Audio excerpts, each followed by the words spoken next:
মানে যাবো Kalimpong. Kalimpong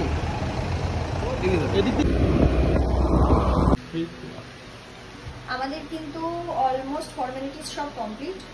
per day আমাদের স্কুটির যেটা রেন্ট লাগছে অলরেডি এইটুকু আস্তে আস্তে দূরে পাহাড়ের দেখা পেয়ে গেছি। আলাদাই ফিলিংস। হ্যালো এভরিওয়ান, আজকে কিন্তু শিলিগুড়িতে আমাদের তৃতীয় দিন, মানে আমরা 31 তারিখ এসেছি আর আজকে হয়ে গেছে 2 তারিখ। যে কাজের জন্য এসেছিলাম কাজ অলরেডি কালকে মানে গতকাল কমপ্লিট হয়ে গেছে। আজকে আমাদের এখান থেকে বেরোনোর কথা, দেখা যাক কোন দিকে যাই সেটা দেখার জন্য কিন্তু শেষ পর্যন্ত ভিডিও দেখতে হবে। আর এখন আমরা এসেছি এই যে কোথায়, চলো দেখাই। আমরা প্ল্যান করেছি যে আমরা এখান থেকে স্কুটি রেন্টে নিয়ে যাব। দেখো এখানে কিন্তু স্কুটি বাইক সমস্ত কিছু আছে, রেন্ট ব্যবস্থা আছে। এটা শিলিগুড়ি বিধান মার্কেট, যেটা বিধান মার্কেটের ঠিক অপোজিটে, সরি বিধান মার্কেট অটো স্ট্যান্ডের ঠিক অপোজিটে। তো এই যে স্কুটি বাইক অপশান অনেক আছে, তবে আমরা চুজ করেছি বার্গম্যান, কারণ আমাদের নিজেদের স্কুটিও বার্গম্যান, তো এইটাতে হাত সেট আছে। তো আমরা এই নিলাম বার্গম্যান বাইক। তো এটা টেস্ট ড্রাইভ কিন্তু অলরেডি আমাদের নেওয়া হয়ে গেছে। খুব স্মুথ নয়, তবে ঠিকঠাক, তাই তো। এবার আমাদের ভিতরের যা ফর্মালিটিস আছে সেগুলো পূরণ করতে হবে। আমাদের কিন্তু অলমোস্ট ফর্মালিটিস সব কমপ্লিট। পার ডে আমাদের স্কুটির যেটা রেন্ট লাগছে সেটা হচ্ছে 800 করে, আর সিকিউরিটি মানি জমা রাখতে হয় একটা, যেটা 1000 রুপিস, আর হলো 50 টাকা অথরাইজেশনের জন্য, যেটা আমরা ফেরত পাবো না। 1000 রুপিসটা ফেরত পেয়ে যাবো ঠিকই। ফুল পেমেন্ট আগে থেকেই আমাদের 3 দিনের জন্য নেওয়া হচ্ছে। তো 2400 টাকা আমাদের স্কুটি রেন্ট, আর 1000 ডিপোজিট, আর 50 টাকা হচ্ছে অথরাইজেশনের জন্য। আর বাকি তোমরা যদি চাও এখানে দেখে নাও, raincoat, rain bag, hand gloves সমস্ত কিছু রেন্টে পেয়ে যাবে। এখানে কত কি সেটাও কিন্তু লেখা আছে। বেরিয়ে পড়েছি, দেখতে পাচ্ছ স্কুটি নিয়ে বেরিয়ে পড়েছি, সব কিছু হোয়াইট আজকে। তো বাজে এখন 8:40, আর দেখা যাক যেতে আমাদের কতক্ষণ সময় লাগে। ম্যাপে দেখাচ্ছে 2 ঘন্টা 55 মিনিট। তো চলো দেখা যাক কি কি দেখতে পাই। খুব এক্সাইটেড, ফার্স্ট টাইম স্কুটি নিয়ে পাহাড়ে। হুহু,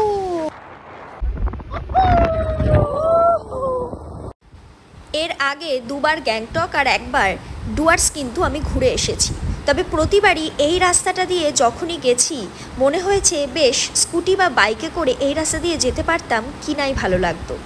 আর এবার হলো সেই স্বপ্ন পূরণ। সত্যি অসাধারণ একটা ফিলিংস।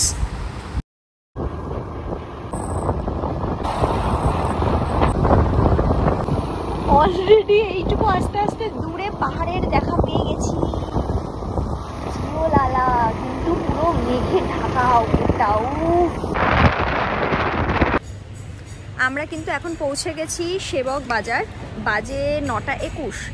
তো বেশিক্ষণ সময় লাগলো না সেবক বাজারে আসতে। এখানে এসে একটু টুকটাক খাওয়া দাওয়া, ও অলরেডি ভিতরে চলে গেছে, যাবো আমি ভিতরে। এই যে এখানে আমরা এসেছি, পরোটা অর্ডার করা হয়েছে। হ্যালো, অপশান অনেক কিছু আছে, পরোটা, মোমো, চাউমিন আর কি টোস্ট। তো আমরা পরোটা অর্ডার করেছি, কারণ এরপরে তো মোমো আর ম্যাগির কোনো কমই থাকবে না। সিরিয়াসলি মনে হচ্ছে তোমার মাথার উপরে সত্যি, দেখো।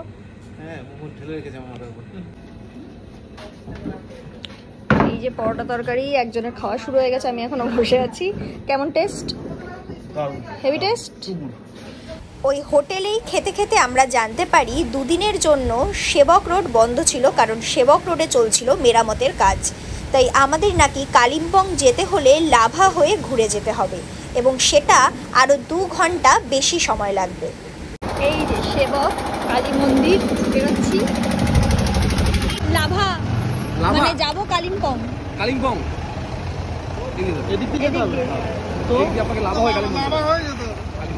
এদিকে রুট বন্ধ, এই দিক দিয়ে আমাদেরকে বেরোতে হবে। এই দেখো রুট। আমাদের 2 ঘন্টা এক্সট্রা ঘুরতে হবে, কারণ মানে কালিম্পং যাওয়ার যে মেন রুট সেটা বন্ধ। লাভা এমনিও যাবো ভেবেছিলাম, তবে লাভাটা আজকেই যেতে হবে এটা বুঝতে পারিনি। লাভা হয়ে ঘুরে বেরোতে হবে, 2 ঘন্টা এক্সট্রা জার্নি করতে হবে। রাস্তার পাশে এইদিকে বেশি। সেবক থেকে লাভা যাওয়ার জন্য আমাদের মালবাজার হয়ে ঘুরে যেতে হয়েছিল এবং সেই রাস্তাটা ছিল আরও অনেক বেশি সুন্দর। কখনো পেয়েছি ঘন জঙ্গল, আবার পেয়েছি কখনো প্রচুর চা বাগান, আর তার মধ্যে দিয়ে এত সুন্দর রাস্তা। এটা যেন আমাদের জার্নিটাকে আরও বেশি সফল করে দিয়েছিল।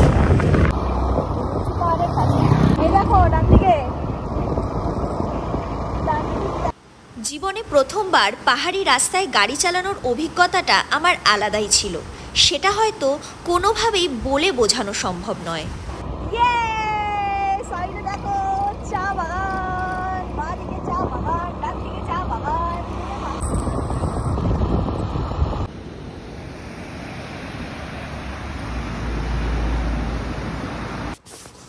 কিছুটা জার্নি করার পরেই আমরা মেঘের মধ্যে দিয়ে গাড়ি চালাচ্ছিলাম। হ্যাঁ, ঠিকই শুনেছ, মেঘের মধ্যে দিয়ে গাড়ি চালাচ্ছিলাম, যেন নিজেদের হাতে করে ধরে নিচ্ছিলাম মেঘটা। আমরা এখন, এটা হচ্ছে কি আলগার দেখলাম না জায়গাটা, এরকমই কিছু একটা নাম, তো সেখানে দাঁড়িয়েছি। কেন দাঁড়িয়েছি একবার দেখাই, চলো দেখো চারিদিক থেকে কিভাবে মেঘ উঠছে, শুধু একবার দেখো।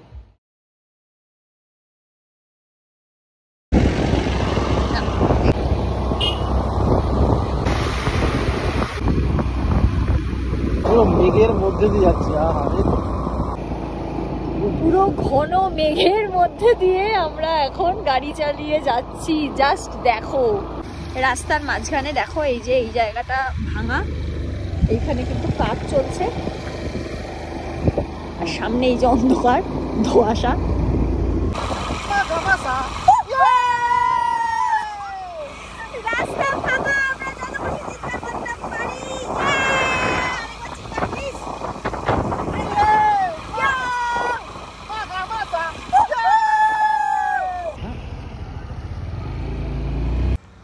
আমি নেমে গেছি ভিডিও করার জন্য, আর ওই যে পিছনে স্কুটি চালিয়ে আসছে, দেখে যদিও বোঝা যায় না যেটা কতটা উঁচু,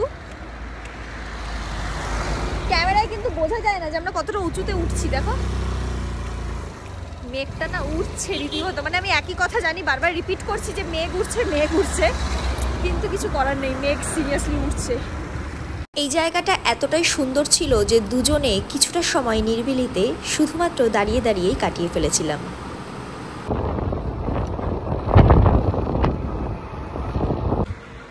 আমরা এখন লাভা মনেস্ট্রির সামনে, ওই যে লাভা মনেস্ট্রি, তবে আজকে ঢুকবো না কারণ আমাদের দুজনেই এখন ভূতের মতন পরিস্থিতি।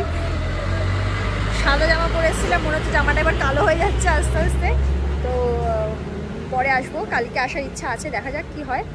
তো আজকে তো যাচ্ছি না, চলো আবার এখান থেকে আর কতক্ষণ দেখাচ্ছে, 20 মিনিট, এখান থেকে আর 20 মিনিট, 9 কিলোমিটার। পাহাড়ি রাস্তায় এখন ঢাল এমন আছে যে উইদাউট স্টার্টে আমাদের গাড়ি চলছে, তেল বাঁচানো, মানে পেট্রোলটা রীতিমতো বাঁচাতে হবে। 1 কিলোমিটার হয়ে গেছে, 1 কিলোমিটারের বেশি আমরা যাচ্ছি এখন। আমরা যে হোমস্টেতে ছিলাম সেখানে পৌঁছানোর জন্য পুরো রাস্তাটা খুব ভালো থাকলেও একদম শেষে গিয়ে 500 থেকে 600 মিটার মতন রাস্তাটা ছিল খুবই বাজে, এবং রীতিমতো আমরা দুজনেই কিন্তু প্রচুর ভয় পেয়ে গেছিলাম। রাস্তাটা যেমন ছিল বেশি ঢাল, তেমনই ছিল এবড়ো খেবড়ো। আজকে আর আগামীকাল এই দুদিনের আমাদের ঠিকানা হচ্ছে দ্য প্রাইড হোমস্টে। তবে ওনাদের সাথে আমি মানে কনফার্ম করেছিলাম না আগে, আজকে সকালবেলা বলেছি আসছি, সেইভাবেই এখানে আসা, স্কুটি নিয়ে এসেছি। পুরোটা রাস্তা ভালো ছিল, তবে লাস্ট এই 600-700 মিটার মতন রাস্তাটা অতীব বাজে, মানে এতটা আপ ডাউন, আর পুরো রাস্তা ভাঙা, তোমরা দেখতেই পেলে কিছুটা। প্রচণ্ড ভয় পেয়ে গেছি আমরা দুজন। তো তোমাদের একটুখানি ঘুরিয়ে দেখাই আমরা কোথায় আছি আজকে। লোকেশনটা কিন্তু সত্যি অসাধারণ। এই ভিডিওটি অনেকটা বড় হয়ে যাওয়ায় তোমাদের সাথে কিন্তু হোমস্টে ডিটেলসটা শেয়ার করতে পারলাম না। এর পরবর্তী ব্লগে তোমাদের সাথে আমাদের এখানকার থাকার অভিজ্ঞতা এবং এখানে আর কি কি আছে সবটা কিন্তু শেয়ার করব। সবটা জানতে হলে অবশ্যই আমার পেজটিকে ফলো করে দাও, আর এই ব্লগটি ভালো লাগলে অবশ্যই কিন্তু লাইক, কমেন্ট, শেয়ার করে দেবে।